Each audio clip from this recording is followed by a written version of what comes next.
Welcome to today's edition of the Rush 24/7 podcast. I have to tell you, folks, President Trump just hit a grand slam home run at the United Nations.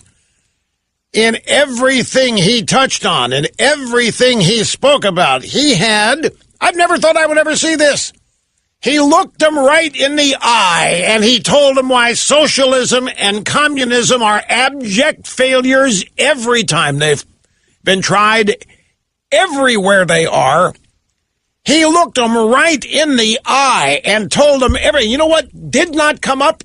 Not one word, not one syllable, not one reference to climate change or global warming at the United Nations in the speech by President Trump. We'll get to those sound bites in due course. We're also going to get, of course, as you can expect, the latest in this despicable. It gets more despicable. It gets more disgusting with the passing of each day. Judge Kavanaugh and his wife went on Fox News last night. I know there are different takes, different reactions to the interview that occurred. Martha McCallum with Judge Kavanaugh and his wife. But I'm going to just tell you the fact that something like that even occurred with the subject matter that came up is itself despicable. It's just simply outrageous. It was uncomfortable to watch this. I knew exactly what was going on, and by the way, it served a great purpose. However, forget the whatever you thought of it, and I'm sure the reactions, the thoughts, the emotions of that run the gamut. But one thing that it did, I am a firm believer. We had the story yesterday that this loose cannon Avenatti, who is a lawyer for the stripper. What's her name out there? Stormy Daniels. Yeah, Stormy Daniels. Oh, by the way, there's a link on the Drudge Reports as a judge in that case is ready to toss her lawsuit against Trump on the basis that Trump had every right to say what he wanted to say. It can't be actionable and so forth. The judge hasn't thrown it out yet, but the story says that he's on the verge of doing it. But Avenatti, as we so disgustingly shared with you yesterday, Avenatti said that within 48 hours he was going to produce a witness that would testify to the fact that Kavanaugh and his buddy Mark Judge got women drunk while at college, got them drunk and gave them pills and started a rape train for their male buddies. And he said he was going to produce this witness in 48 hours. He was demanding to be heard by the committee. He was demanding to testify and so forth. Today, his Twitter account is locked. I'll tell you what I think. I think much of what the left has been doing has been designed to get Kavanaugh to throw in the towel. I think they've wanted Kavanaugh to quit, and I think they've been trying to get Trump to pull a nomination. So there's Kavanaugh and his wife last night on Fox saying, I was a virgin. I'm a good Catholic boy. I was a virgin long after high school. I didn't do any of this stuff. People watching this are saying, gee, oh, by the way, do you know what else I've learned? Have you noticed, because I have you noticed watching all this that the left and the drive-bys are using the word penis more and more and more whenever they're discussing this kind of thing? You know why? Apparently there's polling data, and I need to have, you women are going to have to back this up because it's just polling data. You know, I think of polling data. Polling data is that women hate the word. They just despise the word. And they react negatively to the word. And that's why this dildo story is all over, the Ramirez story. They Kavanaugh wiping, rubbing the dildo in the face, or whatever. This is just, it's so beneath. It is so beneath the so-called professed dignity and civility that the left is always demanding. And look where they're taking us. Anyway, so I think Avenatti's claim of a rape train, I think one of the purposes of that was to make Kavanaugh and his team go, for crying out loud, look, this isn't where, come on, are you kidding? I'm not gonna stand up there and defend myself against it. They wanted him to drop out. Now that he hasn't, instead of dropping out, he goes on Fox, he does the interview, and he spends all this time backing up his character and so forth. I don't think that was what the left expected. I really think they think that he was going to bug out. They're not in touch with reality. They really do believe, and I thought they believed that Kavanaugh, they could make him quit and make Trump pull the nomination. I still don't think that Christine Ballsy Ford's going to testify Thursday. I don't think she's going to ever testify, but people can disagree. But we've already got, Feinstein's already talking about canceling the hearing on Thursday. Now they're upset. The Republicans have gone out and hired an independent female prosecutor or lawyer who is an expert in sexual abuse cases to do the interviewing. And the left, no. We want Republican senators doing the question. Of course they do. They want to set it up where these old white senators are berating and demeaning the courageous and gutsy and ballsy Christine Ford. And so they're balking. They're, and I told you yesterday that by the time we get there, it's going to be unsafe and not conducive to her testifying. And I think she's still balking. She's still trying to get it arranged so she wouldn't have to go under oath and all that. You remember you yesterday. You couldn't believe it when I said that I didn't think she would testify. You thought it was going to happen. You still think it's going to happen? You just don't doubt my track record. Don't doubt my track. But the audio sound bites. My warning to Republicans that if they cave on this, that they can kiss the midterms goodbye. The drive-bys loved it. It was all over cable news yesterday afternoon and last night. Now, folks, before getting into any more specifics of this particular incident, and there are updates, of course, there are two pieces here that I want to share with you that are, I think, foundational in terms of helping to understand what we're up against. What has become of the American left? Who is the American left? Why are they the way they are?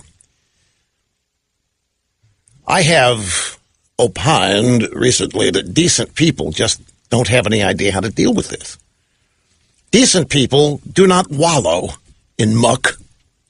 Decent people do not sit around and try to anticipate what's going to come next from the indecent among us.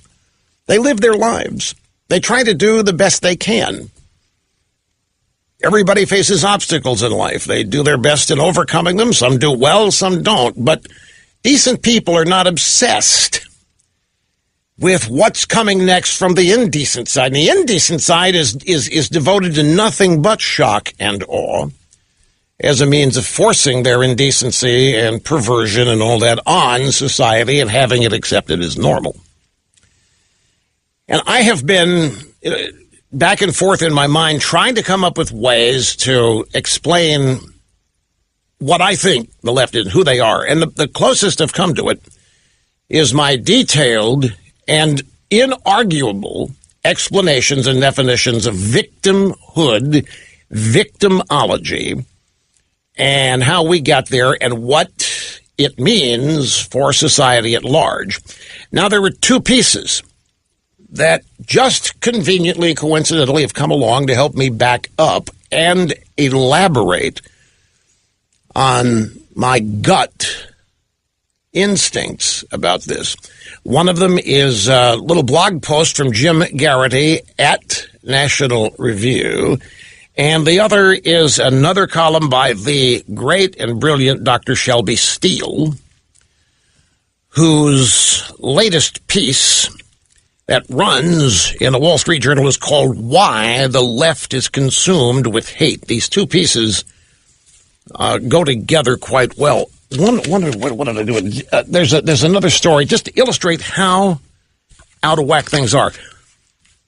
To set this up, this story from BloombergQuint.com. So that's a Bloomberg derivative. You ready for this headline?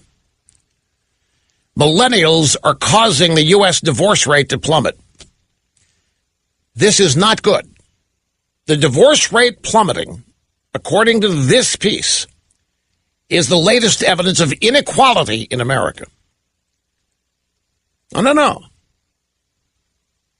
Here's the last sentence. Let me read it to you. Fewer divorces, therefore, aren't only bad news for matrimonial lawyers, but they are a sign of America's widening chasm of inequality. Marriage is becoming a more durable but far more exclusive institution. People that get married and don't get divorced have an unfair advantage over people that do get divorced. And it's not fair, it's unequal, and it's a very, very bad trend. So just like every variance in the weather is blamed on non-existent man-made global warming or climate change, the leftist drive-bys are now blaming all things socially on inequality. Americans under the age of 45 have found a novel way to rebel against their elders. They're staying married. By the way, a little side note to this story is that the children of divorced parents stay married. That this is the result of surveys. It's statistical. It's not every one, but the vast majority of kids from broken homes or divorced homes, when they get married, they stay married. New data show that younger couples are approaching relationships very differently from baby boomers who married young, divorced, remarried, and so on. Generation X, and especially millennials, are being pickier about who they marry, tying the knot at older ages when education, careers, and finances are on track, as opposed to before so. The result is a U.S. divorce rate that dropped 18% from 2008 to 2016, according to an analysis by University of Maryland sociology professor Philip Cohen. Now, demographers already knew the divorce rate was falling, even if the average American didn't. Their question, however, was why was the divorce rate falling? It's a bad thing, you see. Now, we all know that sociology and social sciences teach us just the exact opposite, that society is much better off with a low divorce rate as opposed to high. But see, that leads to too much inequality and injustice.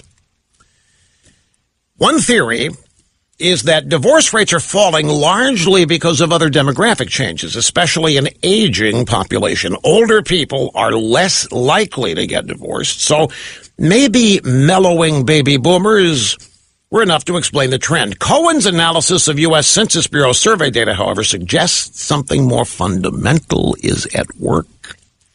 Even when he controls for factors like age, the divorce rate over the same period still dropped 8%. One of the reasons for the decline is that the married population is getting older, more highly educated. Many poorer and less educated Americans are opting not to get married at all. They're living together and often raising kids together, but deciding not to tie the knot. And studies have shown these cohabitating relationships are less stable than they used to be. Fewer divorces, therefore, are not only bad news for matrimonial lawyers, but a sign of America's widening chasm of inequality. Marriage is becoming a more durable but far more exclusive institution. Now, who but deranged people would look at it this way?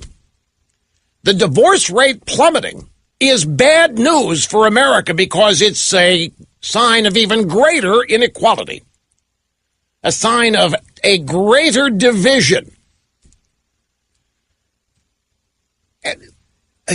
How anybody thinks like this? You have to work to be this illogical. I don't know where this kind of thing comes from, that a plummeting divorce rate is a bad sign for America in the left's crazy world of inequality and social justice and their quest to make everybody the same. So that's just an example of the, that folks, that is not, that kind of analysis, and this is a sociology professor, University of Maryland, this is not stable.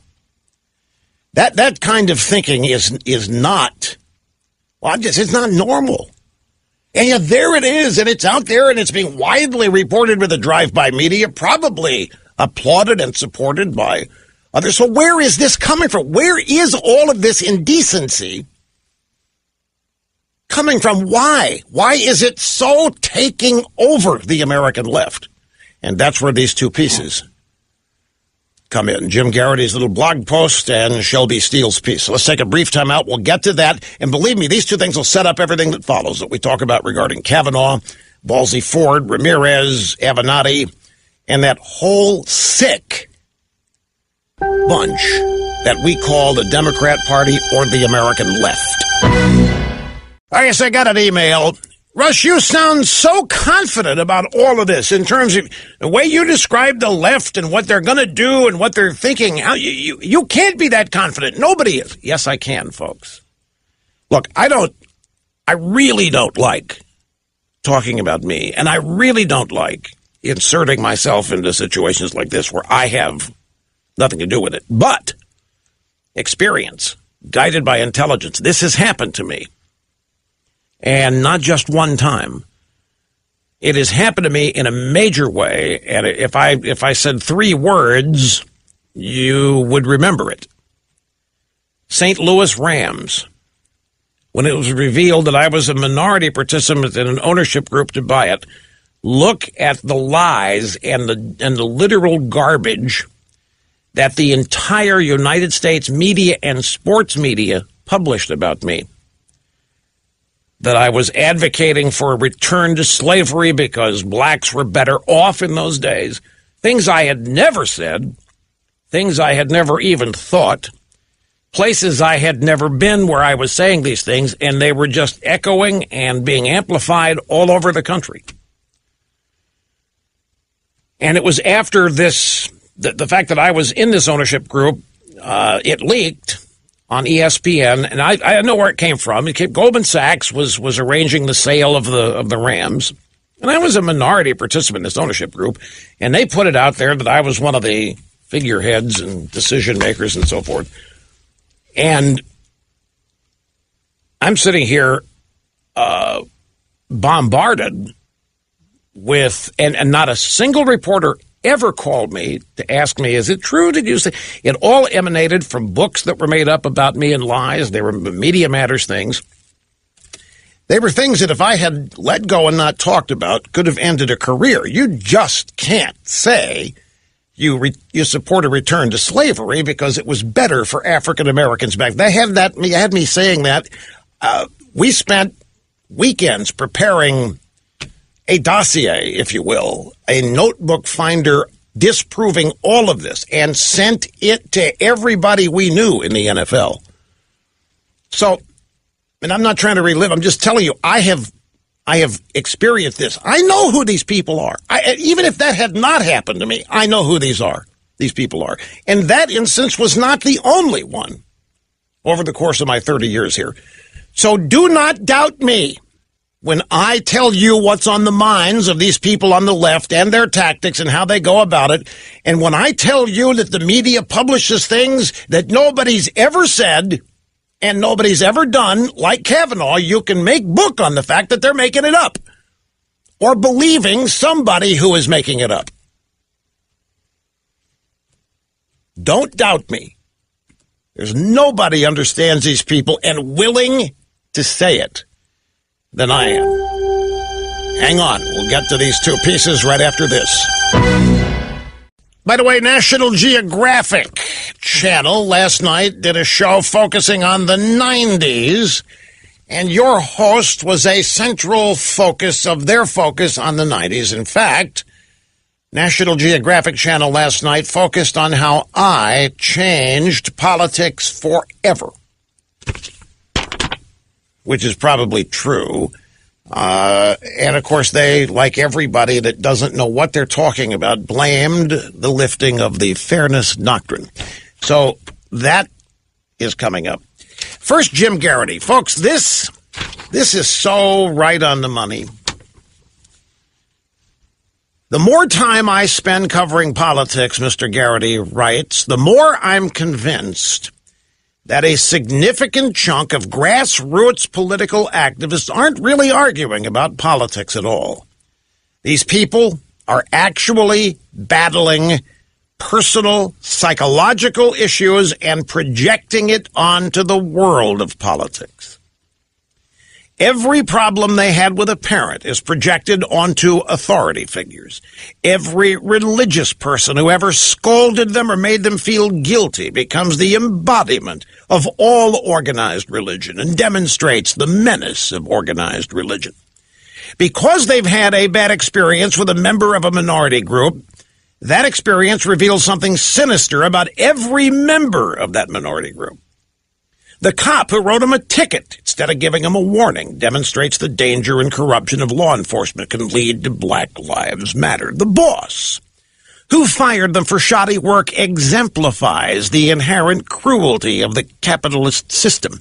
And every frustrating experience they had with an ex-girlfriend demonstrates some defect in women. And that can be the opposite. Every frustrating experience with an ex-boyfriend demonstrates the defect in all men.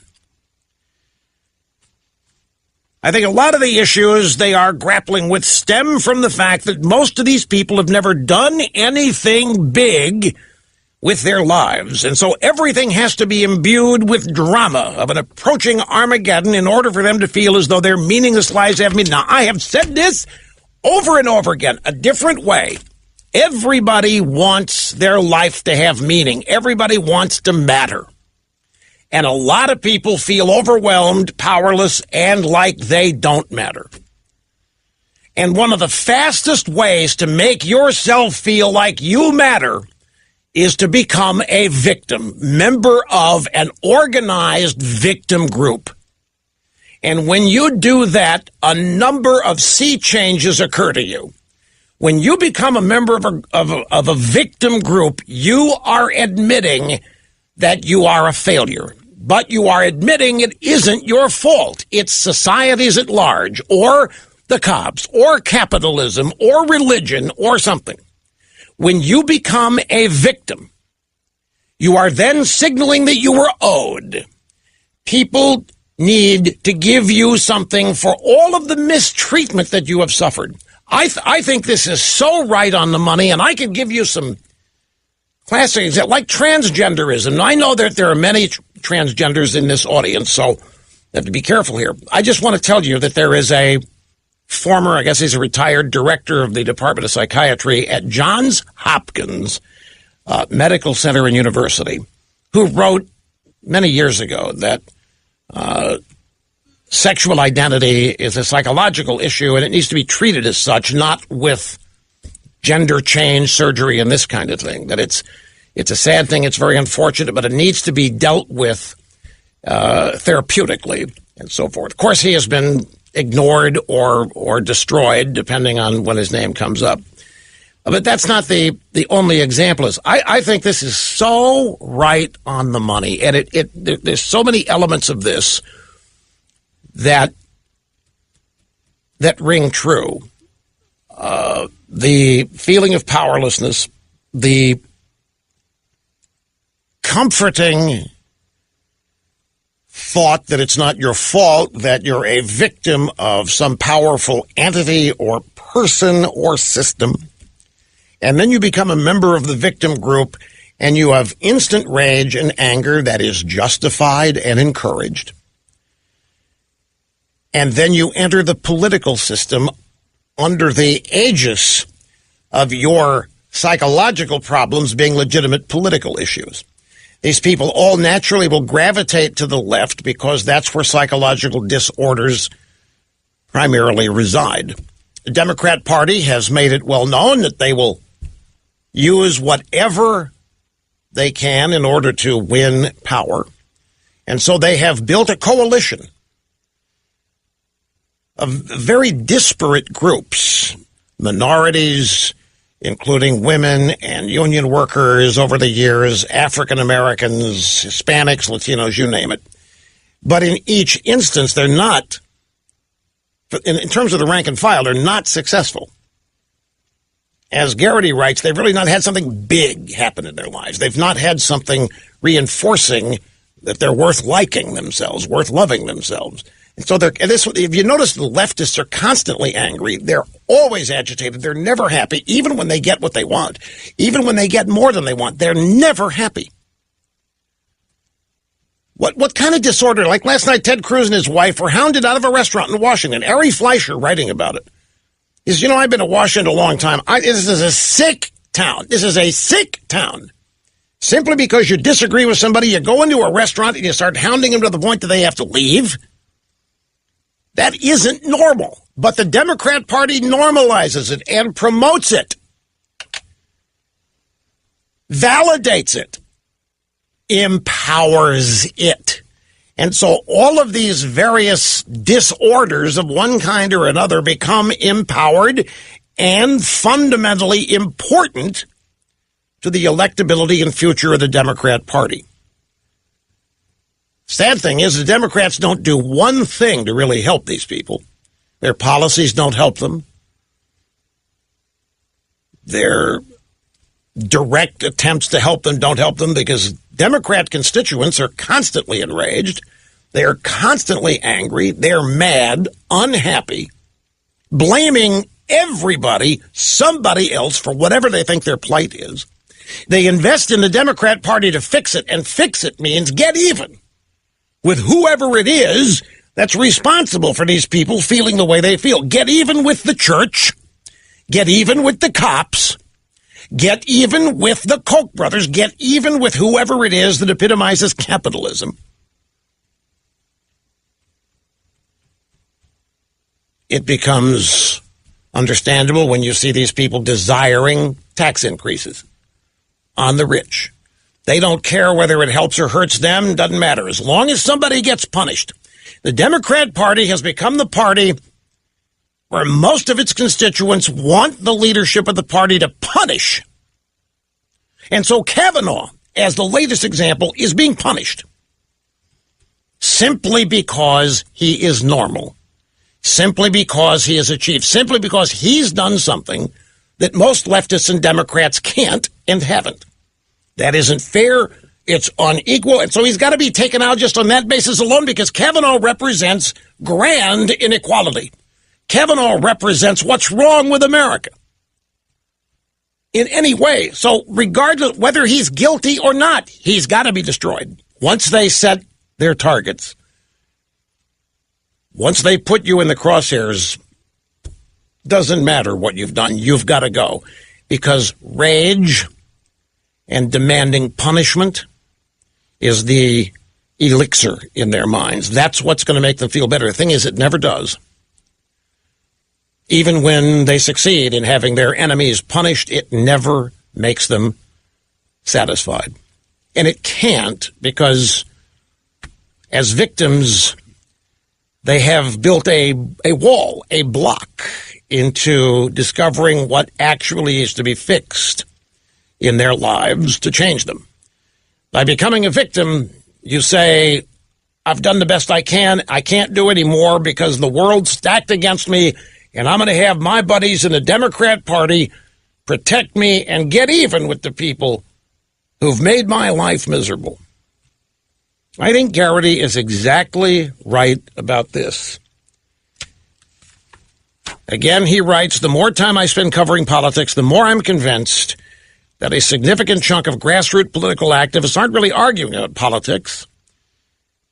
They're actually battling with personal psychological issues and projecting all of that onto the world of politics. In other words, politics is to blame.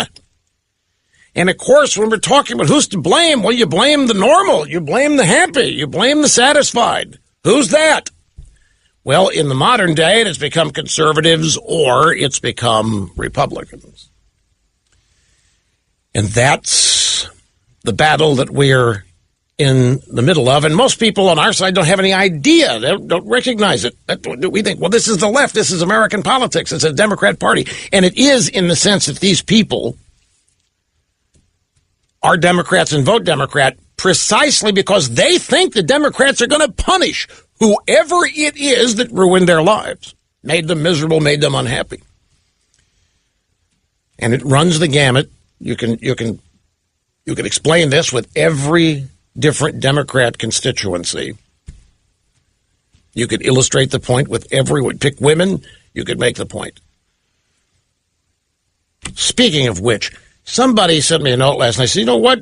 Rush, this Me Too movement, it started out as a bipartisan movement. Look what's happened. The left is hijacked. What? The Me Too movement was never bipartisan. Who thinks that? Raise your hand in there. You think the Me Too movement was bipartisan? You know why people think that? Because it went after a Democrat first, Harvey Weinstein. Well, it must have been bipartisan. No, it was never. Let me ask you this. Do you know of a conservative group that would ever start something like the Me Too movement? You don't. Do you know any? It would never happen. The Me Too movement was a left-wing movement from the get-go. It was a Democrat Party, George Soros, bought and paid for, structured movement from the get-go. Well, Rush, if that's true, then why did they go for a Democrat first? Weinstein. Easy. After Hillary lost the election, there were powers that be in the media, which runs the Democrat Party, don't forget, in my humble estimation, that wants to wipe the Clintons off of the slate. The Democrat Party, there are some in there that want to get rid of the Clintons as bad as some Republicans do. They've known for decades what Weinstein was doing and who he was. It wasn't a shock. The shock was the New York Times ran the story. And here comes Ronan Farrow. And adding to it, NBC blockades that because they've got their own army of sexual harassers being protected in the news division. But the reason they went after Weinstein, because he's a big Clintonista, he was a Clinton donor, he's a Clinton fundraiser. That's what that was about. That's why they went after him first. And as it kept going, guess who it kept outing? The Me Too movement kept outing liberal Democrats in Hollywood. Well, we can't have that. I mean, the Me Too movement was taking out its own people. The Me Too movement was taking out its own captains. So the Me Too movement had to make a drastic change in direction. It was never bipartisan. Now, people think it was because women across the political spectrum united against a single foe, sexual harassment and abusers, and it didn't matter if they were Republicans or Democrats, but it does. Keith Ellison will not even be investigated for a legitimate allegation. The Democrats are ignoring it. Ted Kennedy, Bill Clinton, been through all that. But here's a Republican, didn't do anything he's being accused of doing, and look, he's now got to prove he didn't do it. Rule of law being stood upside down on its head. We'll get to Shelby Steele when we get back here. Don't go away. Okay, my second piece that buttresses the explanation of what we're up against and who it really is comes from Shelby Steele, who is simply brilliant. He's a scholar of long standing at the Hoover Institution, a conservative tank of thinkers out there at the Stanford campus in Palo Alto.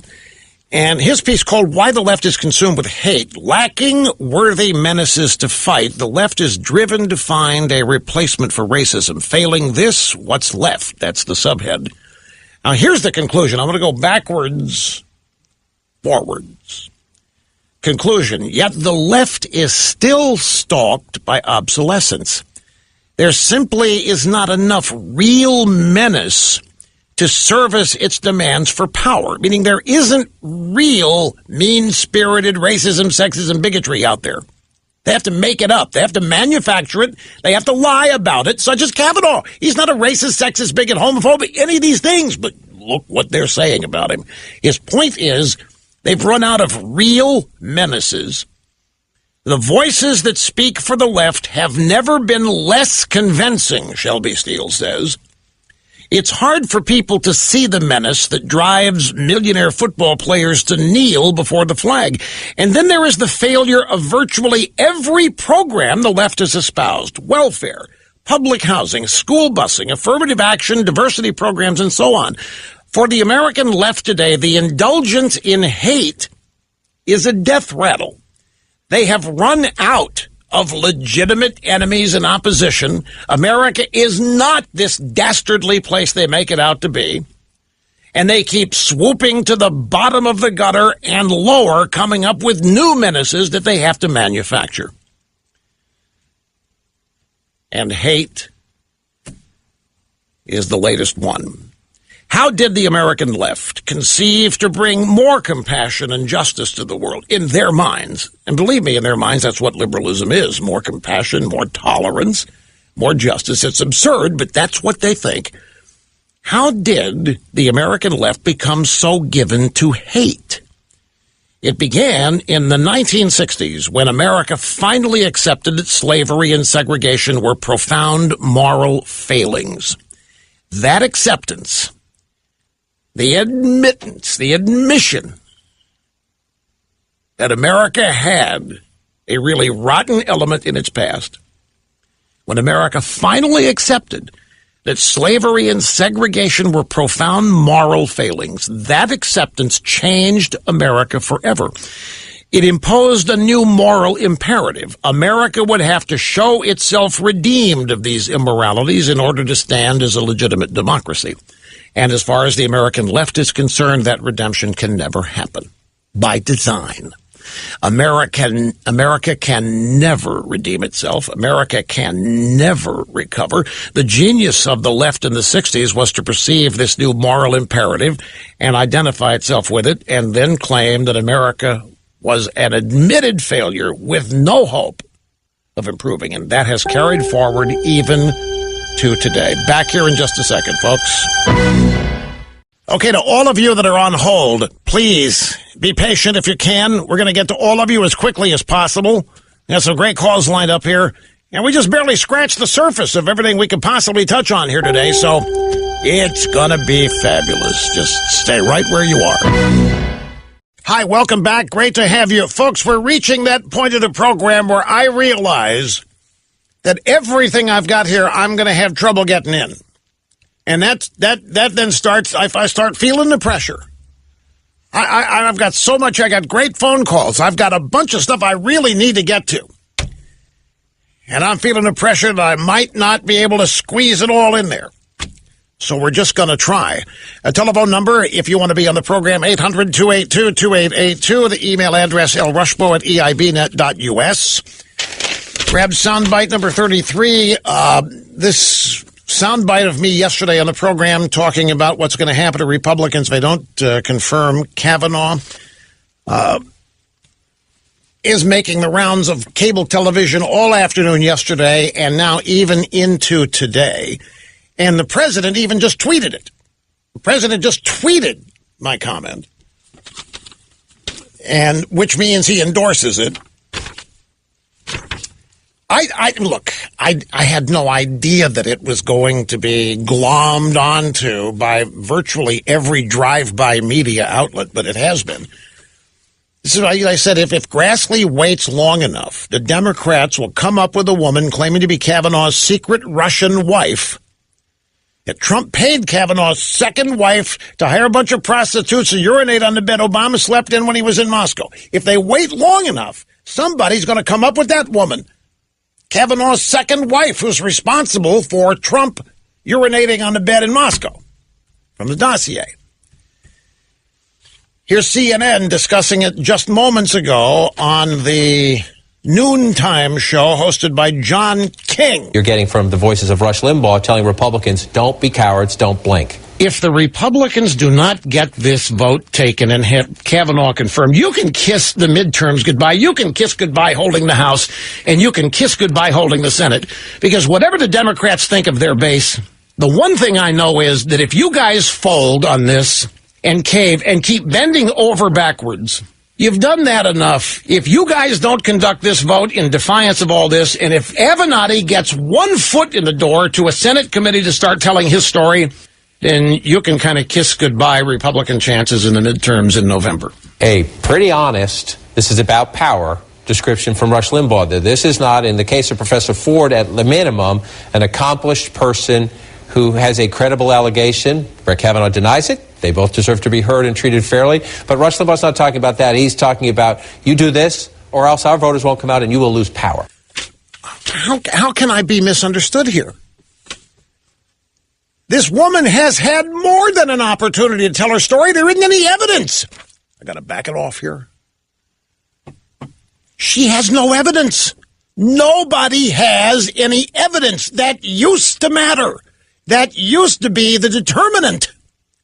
She has no evidence. She can't remember when. She can't remember where. She can't remember the people in the room, and the number keeps changing.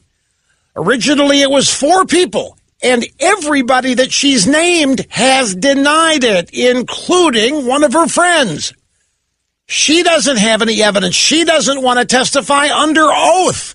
There is no reason to believe her. This is not about honesty and power. This is about the rule of law and how it's being stood upside down in this instance because it's been corrupted by politics since the left has injected their ideology into this. And when the left gets involved in the rule of law, it changes. So the accuser never has to prove anything. The accuser must be believed. The accused is automatically guilty and cannot exonerate himself no matter what he does. He should just go away, and the Republicans should stop defending him. This isn't about power. This is about politics. And it's about the absolute bastardization of the rule of law. They didn't play it in the clip.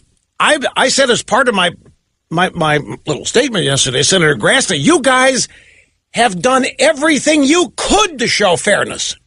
You have offered to fly out to her when she said she was nervous about coming to Washington because she can't fly, yet she somehow got to Hawaii. You have offered to have any number of ways for her to tell her story.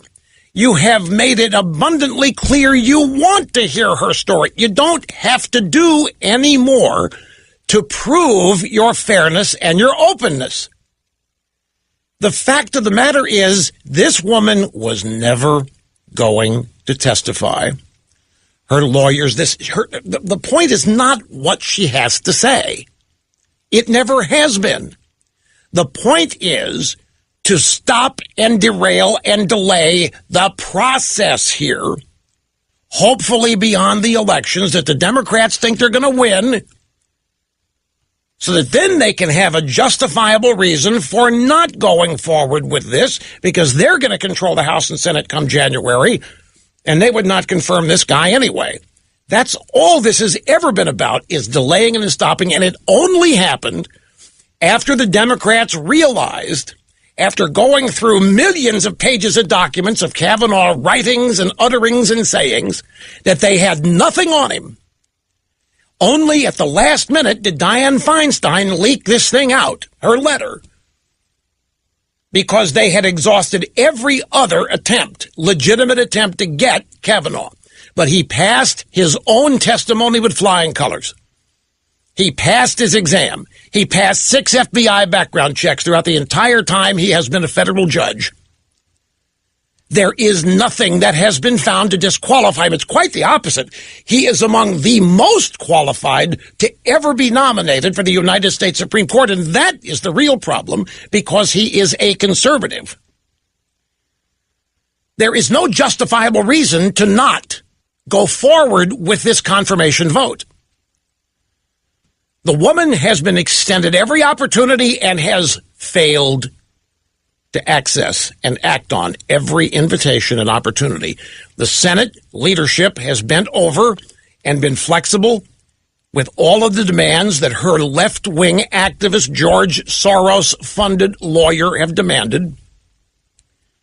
And after each supposed agreement, something happens, like a new accuser, to make them say, well, wait a minute, this is becoming a circus, and my client doesn't feel safe. My client doesn't feel secure. Yeah, your client also didn't want Kavanaugh in the room and wanted Kavanaugh to go first. That doesn't happen in any decent, legal proceeding or society. The accused gets his day in court, but only after he knows what he's being accused of. And until she testifies to it, all the rest of this doesn't mean anything. Do you think, let me ask you, this is a logical question, do you think Christine Blasey Ford will ever go under oath?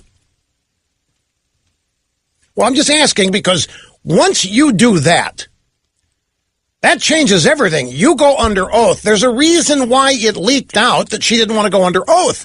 You go under oath. Hello, lawyers. You go under oath and make these allegations that you can't prove, that nobody can prove. I don't think it has ever been the case that Christine Ford was going to testify.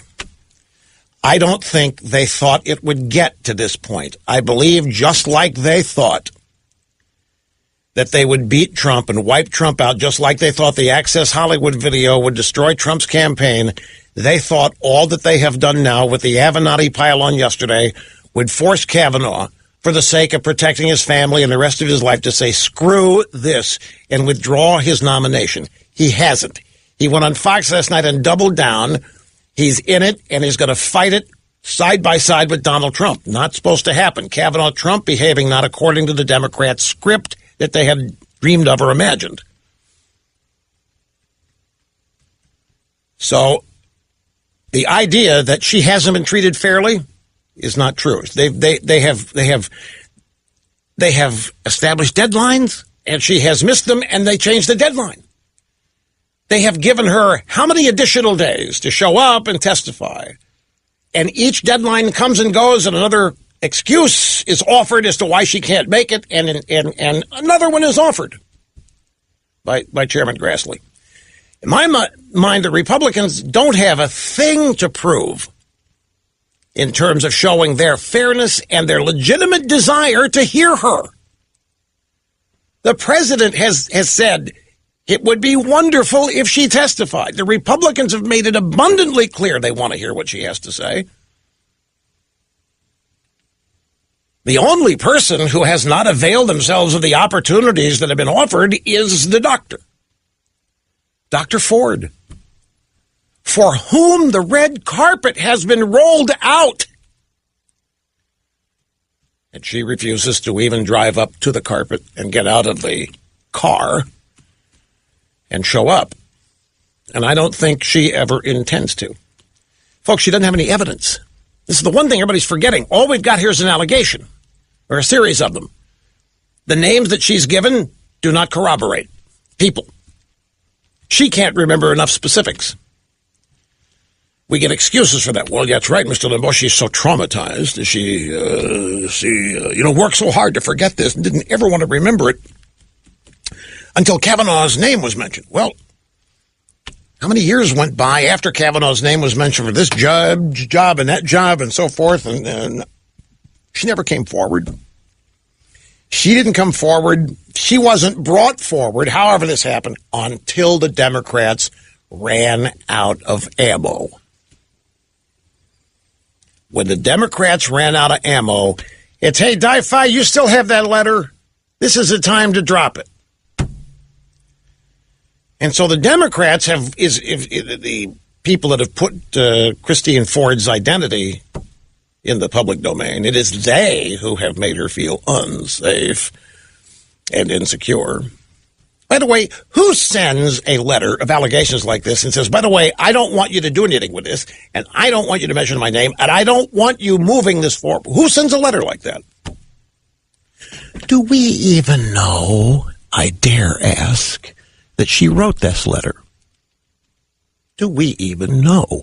How much do we really know? I'm asking that question not because I think anything. I'm just trying to focus everybody on how much do we know. The answer is zip. She doesn't have any evidence. When it looked like her turn at bat wasn't going to produce a hit, here comes the Ramirez story from the New Yorker, where we get the same thing. Nobody in that story can corroborate it. There's not a single eyewitness for what Ramirez says happened.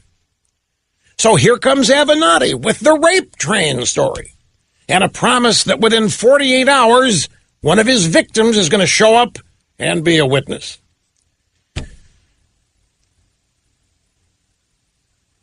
In the midst of all of this, the Republicans have demonstrated an overwhelming, inarguable opportunity after opportunity for Dr. Ford to be heard.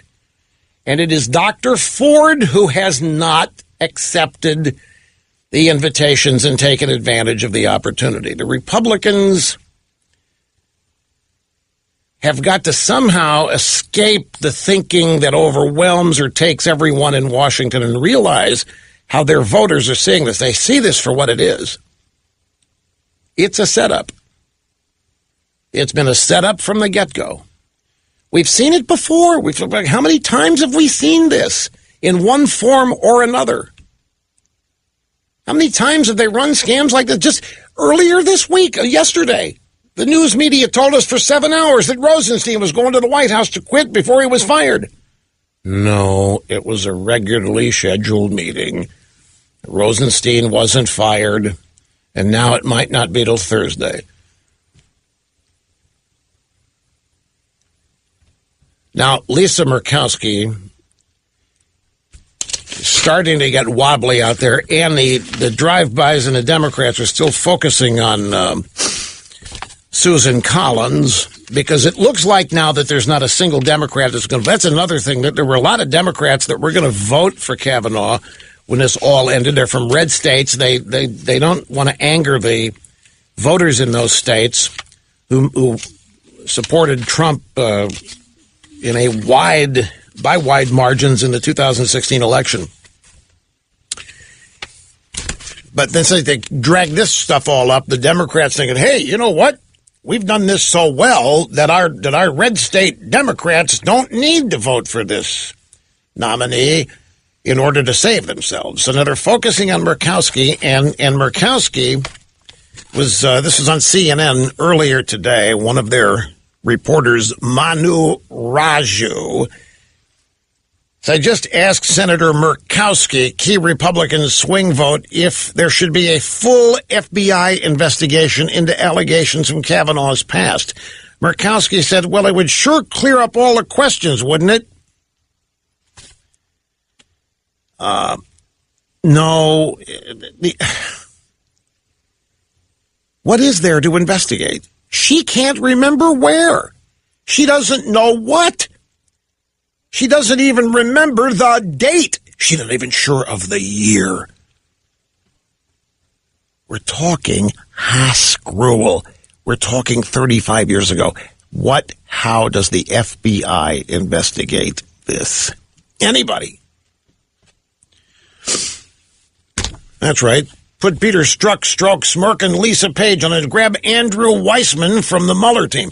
By the way, I think, this is not being widely commented upon, but I think that's fallen apart on him, too. I think the Mueller thing is about to fall apart. I think Mueller knows it.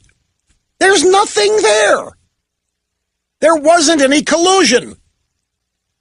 Michael Flynn ought to have all of his charges dropped. He ought not to spend a single day in jail. Every charge against him on lying to the FBI, all that stuff ought to be lifted. They're literally, after all this time, they've got nothing. The left has nothing on Trump. They've got nothing on Kavanaugh. And that's not a wild guess. It is the state of play as we sit here today. Let me tell you something. If there were any evidence from this, but when Kavanaugh goes on television and says, I was a virgin all through high school and from years, do you realize all it's going to take is some Democrat to find a woman who was in high school with Kavanaugh? Oh, no, he wasn't. Don't be surprised if they try that. What do you think? They wouldn't try that? Well, the point is, why would Kavanaugh say it knowing it is so easily confused? And Democrats go out and find anybody, pay them what? Drag a dollar bill through a trailer park, James Carville said. So go to a trailer park, drag a dollar bill, whoever takes it, bring him to Washington and have him say, I had sex with the guy, he's not a virgin. Okay, we're going to come back to the break at the bottom here. I went long in the previous segment. It's a short segment here. We're going to get to the phones, but there's other news out there that dovetails with this. Republican Party favorability highest in 7 years. This story hit right near the end of the program yesterday. It's a Gallup poll. 45% of Americans now have a favorable view of the Republican Party. That's a 9-point gain from last September, 36%. The Republican Party is trending up. Trump is trending up. Consumer confidence is at a record high. The real life events in America do not indicate a massive vote for Democrats in November. Life on the ground as people live it.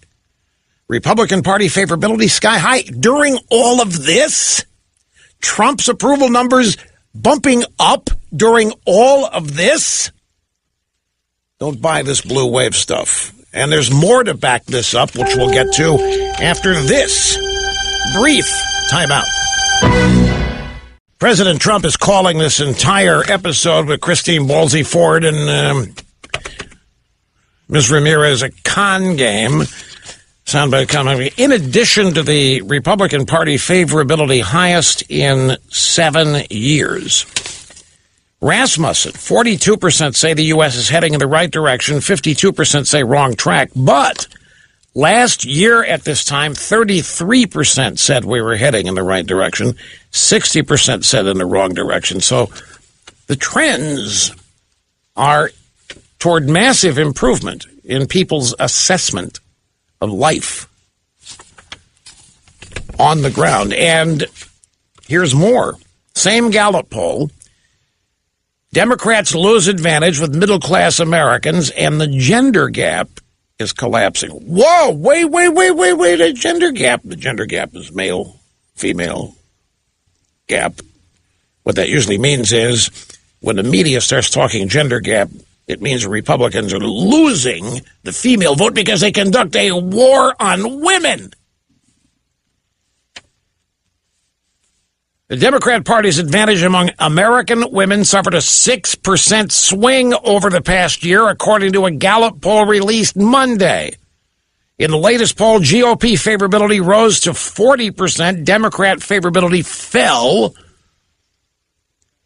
Democrats have completely lost their advantage with American men.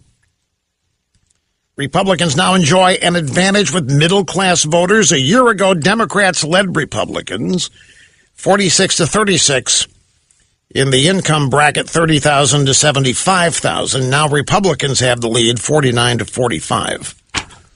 Now, none of this argues for a blue wave. The media says that we're going to blue wave because everybody hates Trump and everybody hates Republicans, and they're justified. Why, just look at the Christine Ford situation, and that's it. Oh, they have their polling data, the generic ballot. And you know what they're doing with the generic ballot? You said the generic ballot poll came out the other day. Registered voters, Democrats have a 12-point advantage or some such thing in the generic ballot. But the generic ballot of registered voters doesn't mean anything. Likely voters is the key. And they ran their data, but among likely voters, and the 12-point edge shrank to 6. Still a 6-point edge for the Democrats. But again, it's with no names on ballots. Just a party preference thing. Anyway, let me get started on the phones. There are a lot of people there. Todd in Chapel Hills, Tennessee. I'm glad that you waited. Hi, sir. How are you? Hey, Rush. Thanks for taking my call. Yes, sir. Hey, and I'm sure you already got it, but about 40 minutes ago, President Trump tweeted your comments yesterday about the Republicans can kiss the midterms goodbye. I didn't know that until I saw your call here up on the board. Yes. And I started asking if what you were saying was accurate. It was. And so they sent me the tweet, and I now have it. So what was your reaction when you saw that? Well, I mean, you're exactly right. But what I wanted to ask your opinion about, yes. Do you think Republicans behind the scenes are trying to make a deal where they'll say, we'll take Garland if you give us Kavanaugh in the near future?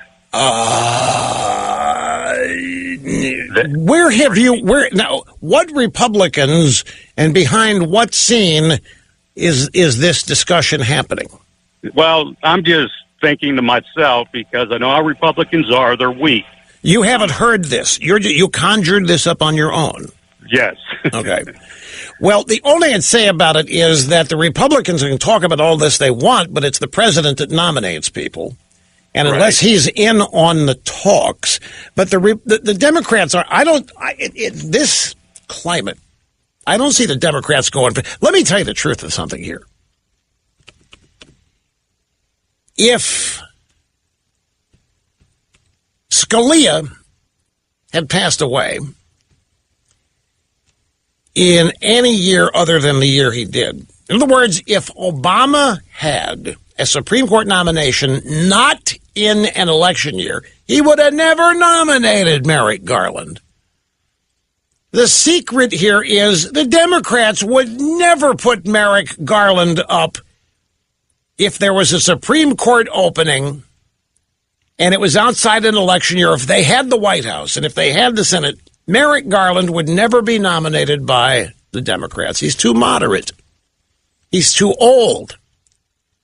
The reason Obama named Merrick Garland is because he was as close to a secret hidden progressive as he could get that might be confirmed. The Democrats wanted Scalia's seat. They thought Merrick Garland would pass muster with the Republicans, but the Republicans remembered the Biden rule. To the Democrats, the truth be known, the Democrats are having their rear ends bitten off by their own policies. Harry Reid nukes the filibuster, so Supreme Court nominations can't be filibustered. It used to be able to be filibustered, but Harry Reid blew up the filibuster so that Obama could pack the courts. Not just Supreme Court, but district courts, appellate courts, and so forth and so on. So that tool is gone. And then back when, I forget who was president, but it was a Republican was president, Supreme Court opening came up. And Joe Biden, who was at the time a senator, and he might have been chairman of the Judiciary Committee at the time, said, you can't, a lame duck president in the last year of his term can't nominate Supreme Court nominees. That's not right. That's not right, because the people have voted. The people can't vote on the president that's going to nominate. So Mitch McConnell and the boys said, hey, we're simply invoking the Biden rule here on Merrick Garland. Obama's in his swan song year. And Joe Biden said way back when that you shouldn't have a Supreme Court nomination and a confirmation battle during a presidential election year. And so the Republicans didn't. The Democrats are fit to be tied. They think Merrick Garland was savaged and cheated out of his seat. They think they were cheated out of his seat. Republicans just used the Biden rule. As in Joe Biden, nicknamed Joe Bite Me, the vice president for Obama. But the Democrat, this is another thing. They're running around acting like all of this is to get even for what was done to Merrick Garland. He was really savagely treated, unfairly treated. It was mean what the Republicans did. He was a decent guy, would have been great in the court, but the Republicans said no, so this is payback. Well, I'm just telling you. If Obama had a chance to nominate somebody when it was not an election year, he would not have picked Merrick Garland. Merrick Garland was never going to be on the Supreme Court. Obama would have picked somebody very young, very progressive, very liberal, very communist, who was going to be on that court for 40 years. It was never going to be Merrick Garland. So don't buy for this, crying over spilt milk over the savage, unfair deal that Merrick Garland got. So, the Republicans couldn't make that deal anyway because Trump would have to pick Merrick Garland. You'd have to talk Trump into selecting Merrick Garland. The Democrats are not going to sit by and let Kavanaugh get confirmed after all this. They're going to go down with the ship, whatever that means. The time to do this, I know that the Republicans are worried about Murkowski fading away and dropping off and maybe Susan Collins, but the turtle has been pretty fired up lately. Mitch McConnell on the floor of the Senate, he reached 5 on the Richter scale. That's when you and I just get up. That's He's really fired up is about how you and I feel just 30 seconds after waking up. Yeah, I take a break. Nope, I got time. I get to squeeze one more call in here using our time wisely. Jenny in Wyoming. Welcome. I'm glad you called. Hi, Rush. Thanks for all you do. Thank you. Thank you very much. So I thought it was important that I call in because just by coincidence, I was at Yale the same year as Brett Kavanaugh, and I was even in the same residential college that he was a member of. What year are we talking about here? So from 1983 through 1987. And you were in the same residential college? Yes. So what does that mean for us dropouts? People. What is a residential college? It's they assign people to colleges. There's 12 colleges at Yale, or now I think there's one more. At the time there were 12, and there's about 120 each college, and it just subdivides the grouping of the students so that they know each other more closely. They live in the same dormitories. Okay, residential, so it's where you live. Okay, I just wanted to make sure. Yeah, they get to know each other fairly well. Right, okay. So if I had to describe Brett Kavanaugh that I knew from 1983 through 1987, I would describe him with one word as kind. He was kind, he was gentle, he was gracious, he was thoughtful. He was never somebody I would ever think of as a, quote, partier. He was a good man, and I'm just offended at all of this that's coming out. I don't associate that at all with the person that I knew. Were you afraid? Very kind man, very soft spoken, very very thoughtful. Were you ever afraid of him? Never. He was gentle, a sweetheart. Well, you have to know him pretty well. I mean, to make a judgment that he was gentle and a sweetheart. You wouldn't say that about somebody you see walking on the quadrangle. I mean, you'd have to get to know them a little bit. Right.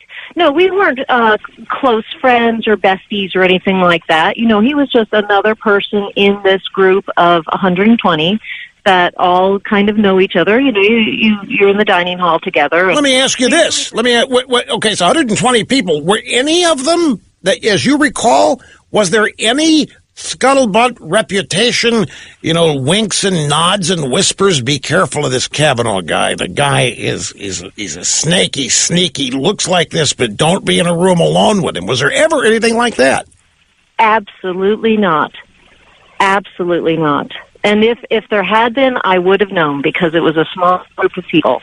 No, he was just a normal, nice guy. So all of this that you're hearing about him, it has to sound like nothing you experienced or knew. It has to sound strange and almost incomprehensible. Exactly. And I've even had two reporters contact me. The Huffington Post called me yesterday, and it's so strange because I live in Wyoming. I'm out in the middle of nowhere, and reporters do not usually call me, of all people. Right.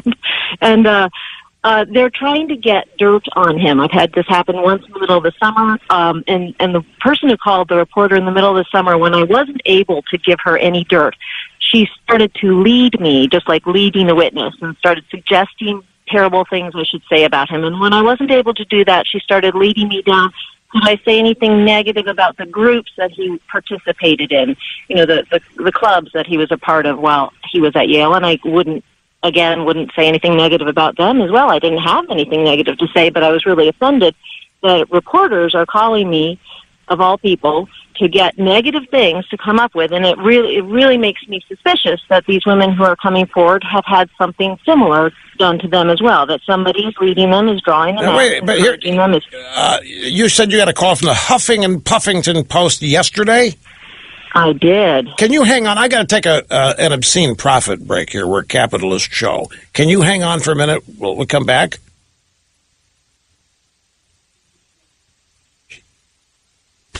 She just dropped off out there, but we get, whether you know it or not, your number. We have a deal with Google. And so we're going to try to, just kidding. I shouldn't have said, just made that up. Just trying to be flippant here with the news. Okay, we're back with Jenny in Wyoming, who was at Yale, in a residential college at the same time as Brett Kavanaugh for a number of years. Your call yesterday from the Huffing and Puffington Post, did they try the same thing yesterday? Did they try to lead you into answers they already had? We're trying to get you to confirm? Honestly, I sort of directed the conversation earlier than giving her a chance to do that. It was a very young girl. I did ask her age. She was 28. And I was thinking, this girl doesn't know anything. She wasn't even around during the Clinton era. She's full of history here. And when I talked with her about it, I sort of turned all the questions back onto her. And give me an example of that. Give me an example of. So I talked about how the reporter who had called me in the summer had been very manipulative and was leading, and I asked her, what does it mean to be a journalist, and are you trying to create the news that you want to hear, or are you actually asking about it and wanting to learn something, honest and true, and what is truth? So I think I probably surprised her with some of that. But what did she say when you asked her if she wanted to make news or actually learn something?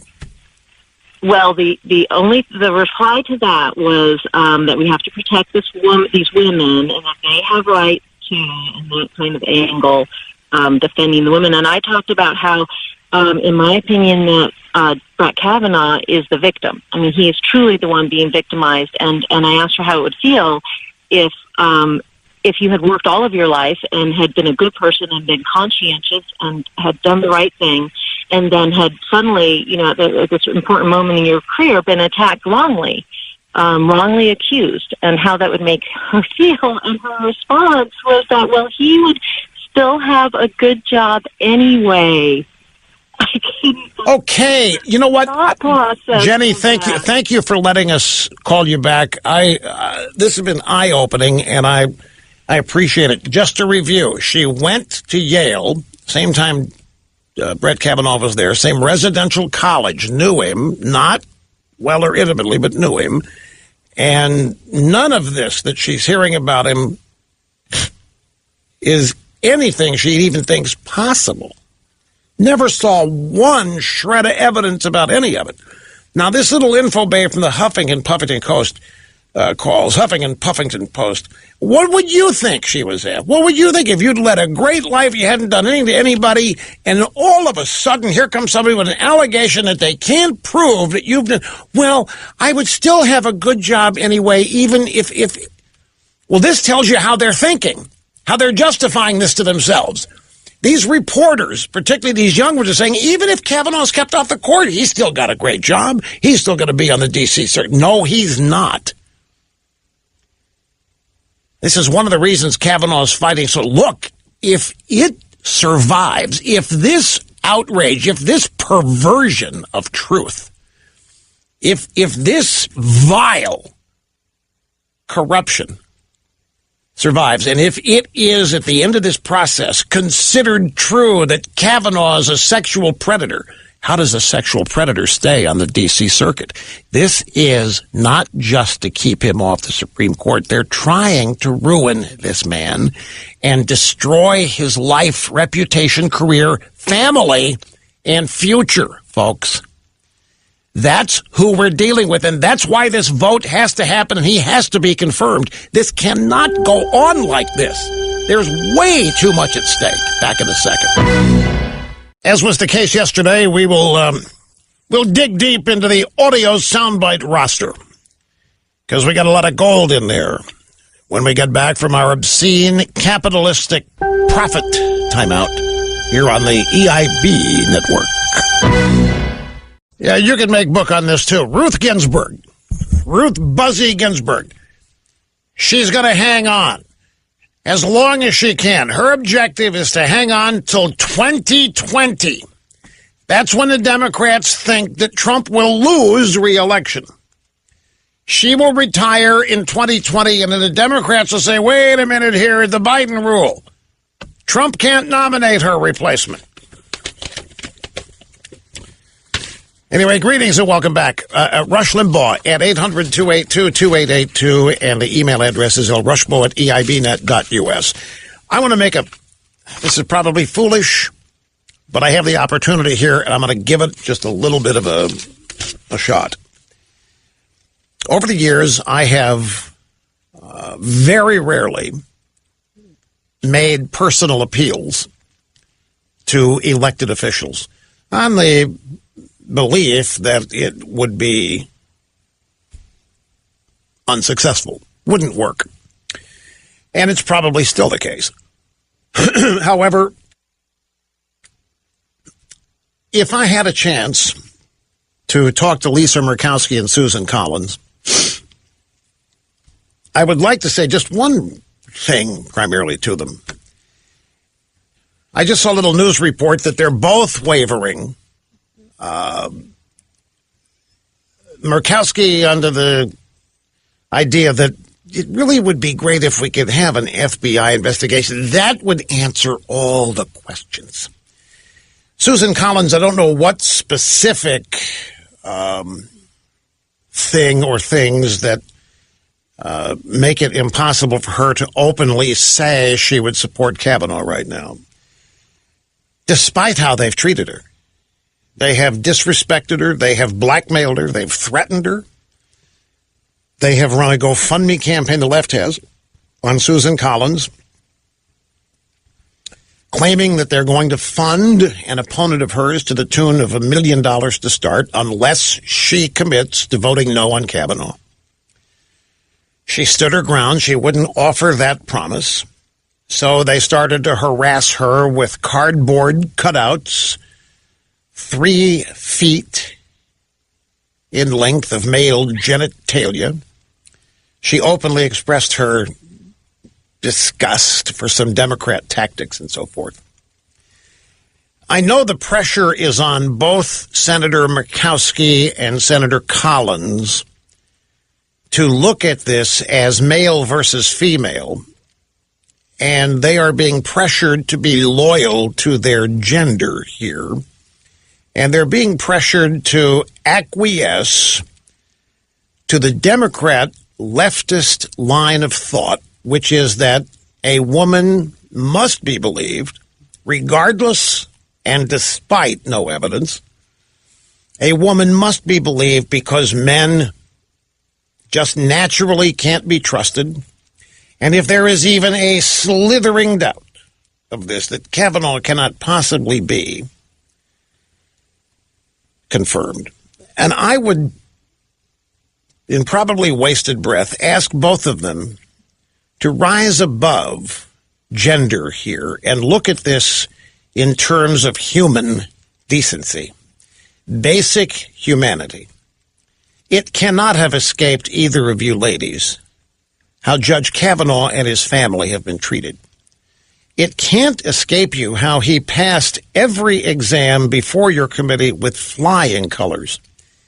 You cannot ignore his overwhelming qualifications, his judicial temperament. You cannot overlook that he has the characteristics that even brilliant leftist lawyers in this process acknowledged, that just in terms of jurisprudence, there isn't anybody more qualified or better to put on the Supreme Court than Brett Kavanaugh at any time, not now, not just now, but at any time. And I would ask both of you ladies to just sit back, step back, and take a look at what this process has been and what its objective really is. And it's nothing about the Supreme Court, ladies. I mean, the left doesn't think that Kavanaugh poses a threat to the court. Kavanaugh poses a threat to them and their use of the court. They use the court as a political backstop for when they lose elections. But in terms of confirming or not confirming a human being who's qualified, you're not going to find anybody better than Judge Kavanaugh. And then take a look at what's being done to him and his family. Do you want to be a party to that? You really want to be a party to it's not just a smear campaign. This is an outright, open, in front of everybody who wants to see it for what it is, effort to destroy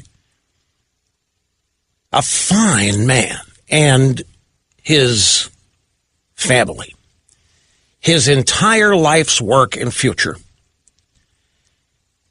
Does this accuser have that kind of evidence? Does the accuser have that degree of evidence that is worthy of the full destruction of an American life, an American career, and an American family that poses a threat to no one? Does this accuser, or do any of the others, do they really have, Senators Murkowski and Senator Collins, do they really have that kind of evidence? If they do, why are you still struggling with the decision? If you think that what these accusers have is true, then it ought not be even something you have to think about. But the fact that you're going back and forth on this is quite indicative that you don't think that whatever the accuser has or is saying is sufficient. We're not talking about just keeping somebody off the court here. We're not talking about just defeating a Donald Trump nominee. Do you want to be party to what the objective here really is? Does Brett Kavanaugh, American citizen, Brett Kavanaugh's wife and kids, do they deserve, have they done anything that would warrant the ruination of their entire lives? It's not correct to say that if this doesn't work out, that Kavanaugh will have something to fall back on. They are trying to take that away, too. It appears to me that there isn't any evidence here, that what we have is a last-minute, late-breaking allegation with no substance whatsoever and a reluctant witness, a reluctant victim, to come forward and make the case that something that happened 35 years ago that cannot be established and cannot be proved, even if Senator Murkowski, the FBI, got involved. There is no way any investigative agency will be able to determine. But even the worst of her allegations do not warrant what the end result here and what the unabashed effort of the Democrats is. Now, I know I'm probably spitting spitballs here to Battleship, but I couldn't be a party to this. And I think so much of what happens in Washington, Ari Fleischer was right, it's a sick town right now. And I don't think it actually crosses the minds of people who find themselves in the middle of this, as in senators. What's really at stake here? And I'm not talking about politics. We're talking about a human being, an American citizen of great stature, who is being destroyed. They're attempting to literally destroy, and there doesn't seem to be any concern about that. Nobody seems to have any guilt or conscience about what the end result of this, with no evidence whatsoever, would end up being. Is it that easy in Washington to destroy people? Is it really this easy? Is this all it takes? Yeah, I just saw Bill Cosby sentenced to 3 to 10 years in state prison as a sexually violent predator, $25,000 fine, and he has to pay the cost of prosecuting himself. There's a lot of evidence there. Senators Murkowski and Collins, there was a lot of evidence there. There isn't a whole lot of doubt about the Bill Cosby cases, but this. But is it this easy to destroy people? I mean, we outside of Washington, we see this happening so frequently that we wonder, we hear about humanity and tolerance and compassion. We don't see any of it in Washington. We're talking about the And it seems like it's a one-way street, the destruction of lives here, careers, the destruction of the ability to earn a living. As a human being, you cannot live a life much more devoted than Brett Kavanaugh has. And to see it so seemingly relatively easy to destroy in today's Washington is really scary. A little bit sobering.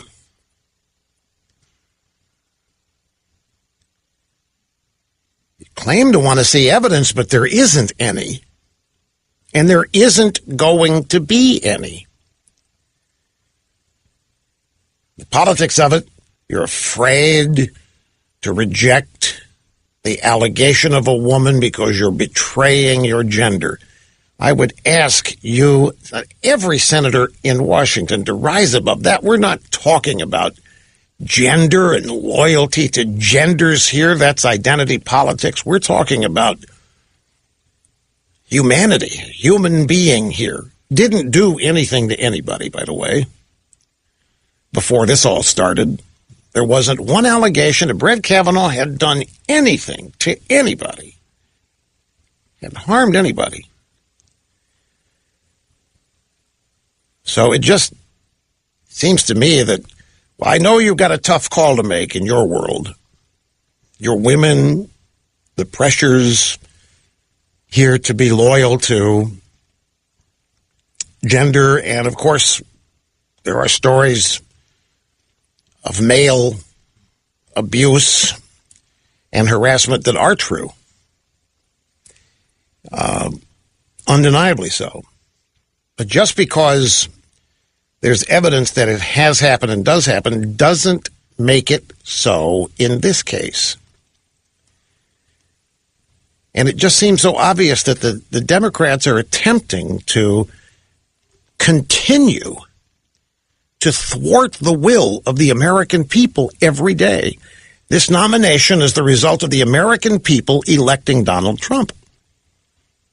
And despite the efforts of some in that town to say that his election was illegitimate because he colluded with Russia, look at all of the things for which there is no evidence that Washington, D.C. is operating under. The will of the American people is on display and at stake here. And it just seems that it need to be treated a little bit more seriously than the politics as usual or the politics of the day regarding the Me Too movement. None of that seems relevant here. I keep hoping every day that I'm going to wake up and see that Collins and Murkowski have made up their minds that after looking at this and listening to everything, that there just isn't enough here to do what would be the result here, and that's destroy the life and career of somebody. Does anybody deserve that who has not committed a crime? Or has he? Has he committed a crime by being nominated by Donald Trump? Has he committed a crime by being conservative? Has he committed a crime believing in the original intent of the Constitution? Has he committed a crime in his various opinions from the D.C. Circuit Court of Appeals?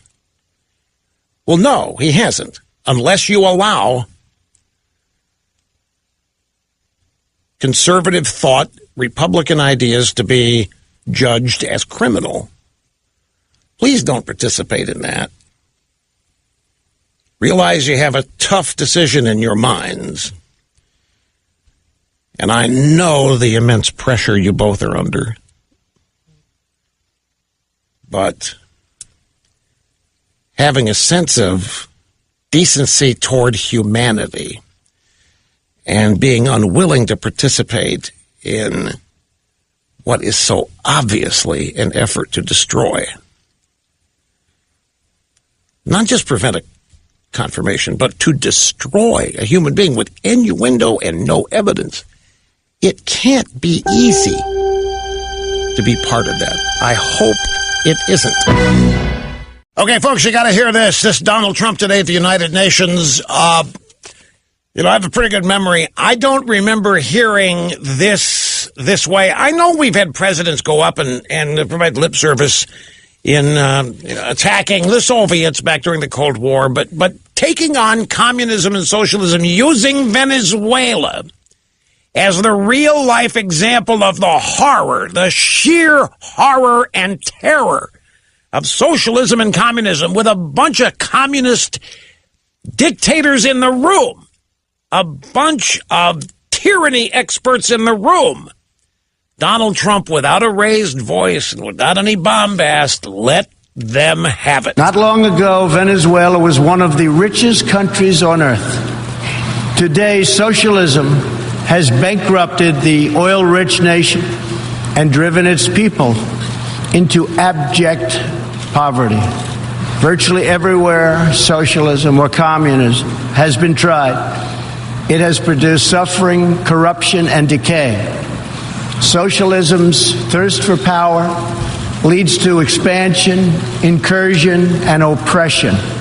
All nations of the world should resist socialism and the misery that it brings to everyone.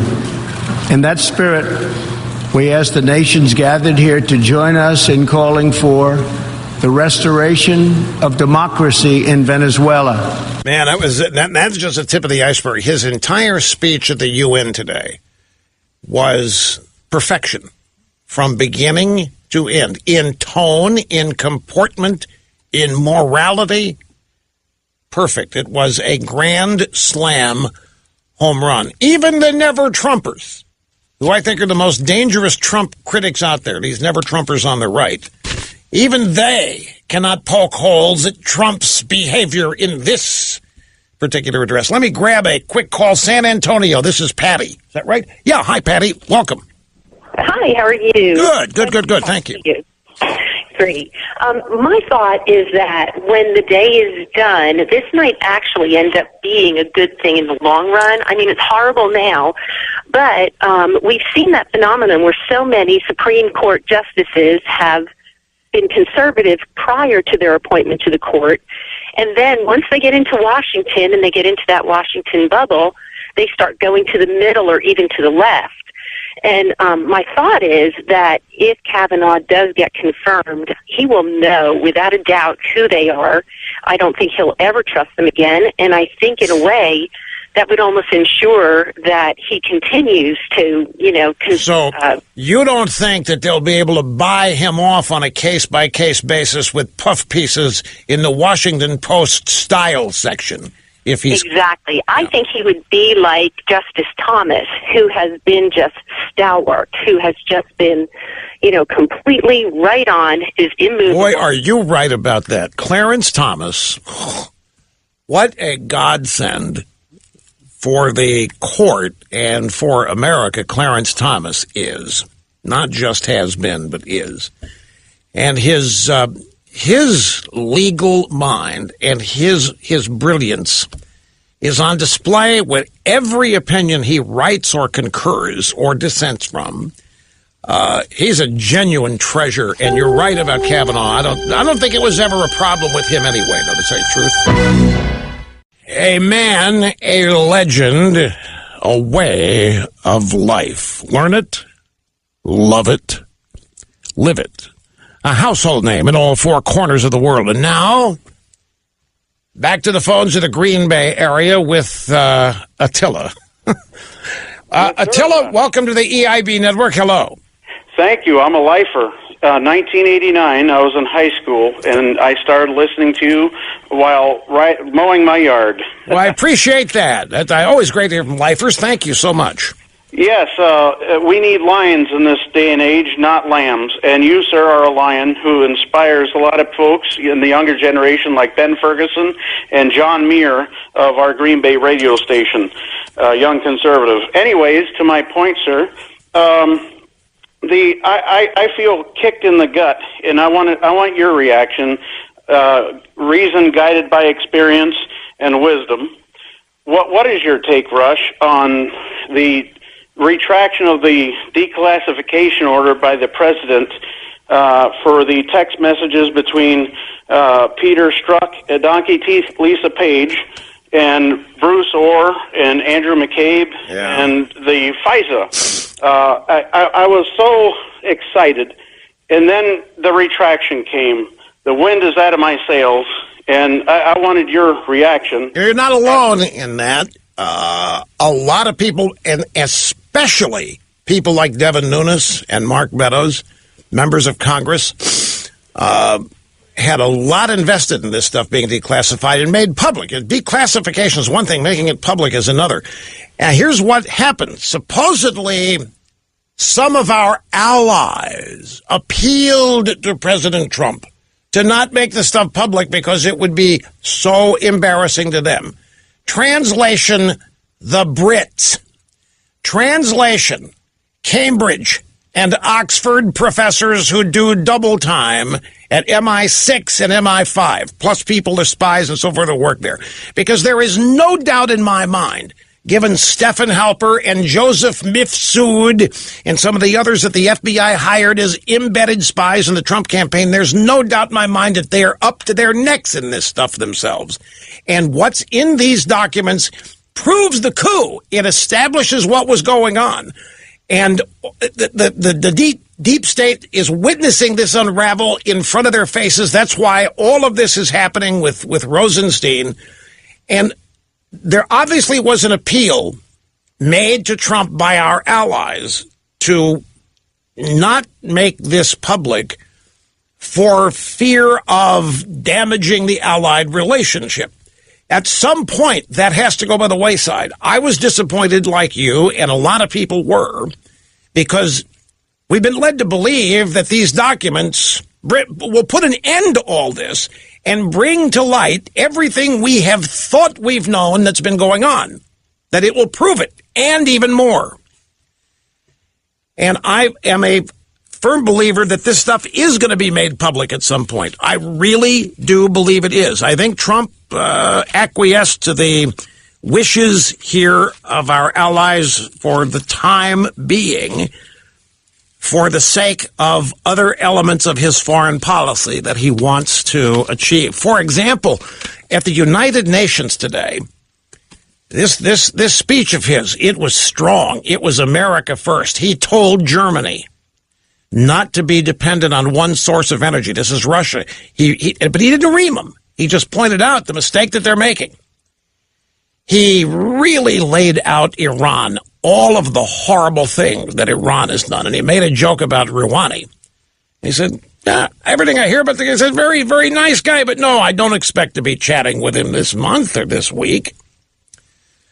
The Brexit is still a mess, and Trump has a desired outcome with that. So I think this is Trump balancing the alternatives and realizing he can make it public at any time. The Brits made a request. He's going to honor the request for whatever foreign policy considerations he thinks are important. But I think he's going to publicize it at some point. Remember, we've still got 40 days before the midterms. Take 10 off because you have enough lead time for it to get out there and permeate. So say we got 30 days. I do believe, I don't know anything, but I do believe that it's going to happen. And in fact, I think there's so much going on. I mentioned earlier that the Mueller investigation, I have a sense. I get these instincts, these gut feelings that pop up now and then. And I really believe that the wind is gone from the Mueller investigation because there isn't anything there. And they knew even before Mueller started that there wasn't any collusion, so they were looking for ways to maybe make people think there was. They couldn't even find that. They couldn't even find fake evidence. They couldn't even manufacture credible fake evidence. After all of the newspaper stories, after all of the attempts that have been made, I don't think Mueller is winding down for any reason other than he knows there's no there there. But I think these documents have to come out. because that would end this, and it would end this quickly, and this needs to be ended like the Kavanaugh confirmation vote needs to happen quickly. There has been so much government misconduct and corruption that it needs to come to light, and people need to know just how extensive it was. People need to know exactly what happened from the files made by the conspirators and the people involved in this coup themselves. People need to know that there was indeed, from the upper echelon of the Obama Department of Justice and the Obama intelligence apparatus, a purposeful, coordinated effort to undermine a campaign first, a transition second, and a presidency third.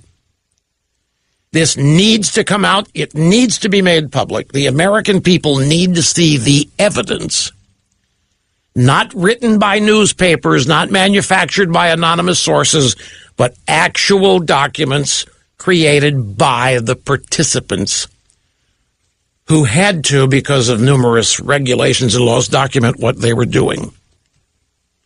There's also something else. Sidney Powell, the author of a great book, License to Lie, which I have cited and quoted here on numerous previous occasions, she makes the point. Remember the Wiener laptop that Comey used to reopen the Hillary email investigation on October 28th, 2016? The Democrats erupted over this. It was because some of Hillary's State Department emails were found on Huma Abedin's husband's computer. Carlos Danger. That would be Anthony Weiner. This is the guy that was another Democrat, by the way, who was texting nude photos of his penis to young girls. Why men do that, I'll never know, but I guess he thought he was particularly beautiful in that way. And he's sending them out there to teenage girls, and Huma is embarrassed and humiliated, but Huma stays with him for the duration, following the great example of Hillary Clinton. And she did so, but on that computer, remember they told us in that weekend that there were tens of thousands of emails, and in 2 days they told us they'd reviewed them all. Nothing to see here. We are officially closing the case. They didn't read those emails on that computer, and the point has been made that we need to see that laptop. We need to see what was on that laptop, because on that laptop, perhaps the names of every person in the House or Senate for whom misconduct claims were paid from a congressional slush fund. Have you heard about this fund, folks? There was members of Congress created a fund. They control the purse strings of the government, the budget. They created a fund, a pile of money from which misconduct claims against them would be paid. So if you are an abused woman or an abused employee, a mistreated whatever, and you charge them, file suit, the money to pay off the accusers came out of this slush fund. And supposedly, the Wiener laptop has some of that evidence on it. And it's elsewhere as well. But it especially at this juncture with what they're trying to do to Brett Kavanaugh, it would be highly helpful and informative to find out the names of every person in the House or Senate for whom misconduct claims were paid and how much, and what the allegations are. And we need it before voting starts. Early voting, absentee voting. That needs to happen too. All of this, while everybody's focusing on what Kavanaugh did or didn't do, and he didn't do it because nobody has any evidence that he did, we have a slush fund and we have a money pool from which misconduct claims have been paid. For whom, how much, and for what were they accused? The double standard here seems like it's the only standard that exists in Washington. So you've got a guy, Kavanaugh, who hasn't done anything, nothing close to what he's been accused of. Certainly nobody can prove it. There isn't any evidence for any of these allegations.